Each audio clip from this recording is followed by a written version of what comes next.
હોળી એ રંગોનો તહેવાર છે અને દેશભરમાં આ તહેવારને ખૂબ જ હર્ષોલ્લાસથી ઉજવવામાં આવે છે.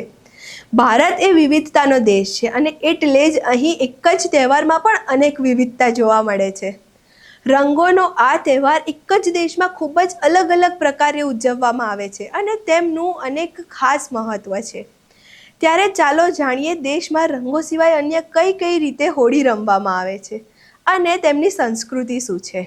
નમસ્કાર, આપ જોઈ રહ્યા છો ચક્રવાત ન્યૂઝ. હું આપની સાથે વંશિકા.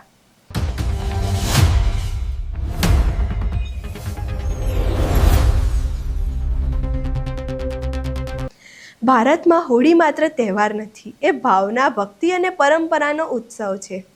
તો ચાલો કરીએ દેશ દુનિયાની સૌથી રંગીન સફર. સૌથી પહેલાં પહોંચીએ મથુરા, ભગવાન શ્રી કૃષ્ણની જન્મભૂમિ. અહીં હોળી એક દિવસ નહીં પરંતુ આખું અઠવાડિયું ચાલે છે. ભજન, રાસલીલા અને રંગોથી આખું શહેર જીવંત બની જાય છે. હવે તમને એમ થતું હશે કે આખું અઠવાડિયું કેમ? તો પૌરાણિક કથા અનુસાર મથુરા એક કાનુડાની જન્મ સ્થળ છે અને એટલે જ અહીં લોકો કૃષ્ણની ભક્તિમાં આખું અઠવાડિયું મથુરાને રંગો અને ખુશીઓથી રંગી નાખે છે.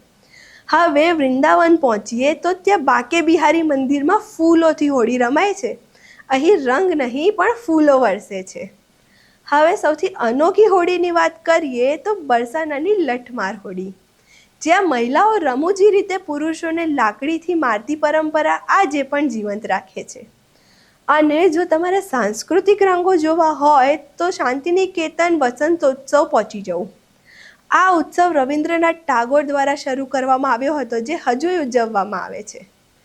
પરંતુ જો તમારે રાજાશાહી અંદાજમાં હોળીની મજા માણવી હોય તો જયપુર અને ઉદયપુર શાહી ઉજવણી વિશ્વ પ્રસિદ્ધ છે. અને જો શૌર્યના રંગ જોવા હોય તો પંજાબના આનંદપુર સાહિબમાં પહોંચી જાઓ. અહીં હોળા મહલ્લા શૌર્ય અને પરંપરાનો અનોખો ઉત્સવ ઉજવાય છે. આ તો થઈ ભારતની વાત, પણ હવે હોળીના રંગો ભારતની સીમા પાર કરી ચૂક્યા છે.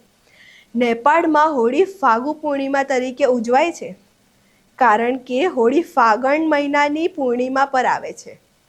આથી નેપાળમાં તેણે ફાગણની પૂર્ણિમા એટલે કે ફાગુ પૂર્ણિમાના નામથી ઓળખાય છે. મોરેશિયસમાં આ રાષ્ટ્રીય તહેવાર છે. ભજન અને પરિવાર સાથે ઉજવણી થાય છે. હવે તમને એવું થતું હશે કે ભારતનો તહેવાર મોરેશિયસનો રાષ્ટ્રીય તહેવાર કેવી રીતે બન્યો? ભારતમાંથી વર્ષો પહેલાં લોકો કામ અને વેપાર માટે મોરેશિયસ, ફિજી, ગાયાના અને ટ્રિનિડાદ એન્ડ ટોબેગો જેવા દેશોમાં વસ્યા. તેમણે પોતાની સંસ્કૃતિને પણ ત્યાં લઈ ગયા. આજે તે દેશની ઓળખનો ભાગ બની ગઈ છે. આ સિવાય ટ્રિનિડાડ એન્ડ ટોબેગો અને ગાયાનામાં હોળી ફાગવા ફેસ્ટિવલ તરીકે ઓળખાય છે. યુનાઇટેડ સ્ટેટ્સ, યુનાઇટેડ કિંગડમ્સ તથા ઓસ્ટ્રેલિયામાં હોળી હવે ડીજે મ્યુઝિક, કલર ફેસ્ટિવલ અને ડાન્સ પાર્ટી સાથે ગ્લોબલ ટ્રેન્ડ બની ગઈ છે. તો તમને ક્યાંની હોળી વધારે ગમે છે અને તમે ક્યાં હોળી રમવાનું વધારે પસંદ કરો છો? અમને કમેન્ટ બોક્સમાં જરૂરથી જણાવજો. અમારો વિડીયો પસંદ આવ્યો હોય તો લાઈક કરો, કમેન્ટ કરો અને શેર કરવાનું ના ભૂલતા. નમસ્કાર.